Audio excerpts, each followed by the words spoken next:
বেশিরভাগ সংসার টিকে আছে নারীর ধৈর্যের কারণে। একটা নারী যখন স্বামীর বাড়িতে যায়, বাবার বাড়ি ছেড়ে, তার সবকিছু ছেড়ে যখন স্বামীর বাড়িতে যায়, ওই বাড়িতে তাকে অনেক নির্যাতন সহ্য করতে হয়। শ্বশুর নির্যাতন করে, শাশুড়ি তার উপর অত্যাচার করে, তার ননদ আছে, সেও তাকে মাঝে মধ্যে কটু কথা বলতে দ্বিধাবোধ করে না। সুতরাং এই নারী যখন প্রতিবাদ করে তখনই সংসারটা নষ্ট হয়ে যায়। আর নারী ধৈর্য ধারণ করে অনেক সংসার টিকে আছে একমাত্র এই নারীর ধৈর্যের কারণে।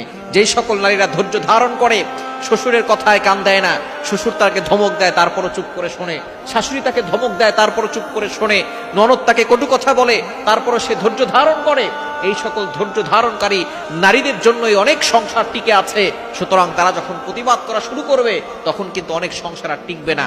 এই সকল নারীদের উপরে যে সকল শাশুড়িরা, শ্বশুর, ননদরা অত্যাচার করছে, অবশ্যই তারা নামাজ পড়েও জান্নাতে যেতে পারবে না, তসবিহ পড়েও তারা জান্নাতে যেতে পারবে না। কেননা মানুষের মনে কষ্ট দিয়ে কখনো সেজদায় গিয়ে আল্লাহকে পাওয়া যায় না। এজন্য অবশ্যই সতর্ক থাকতে হবে।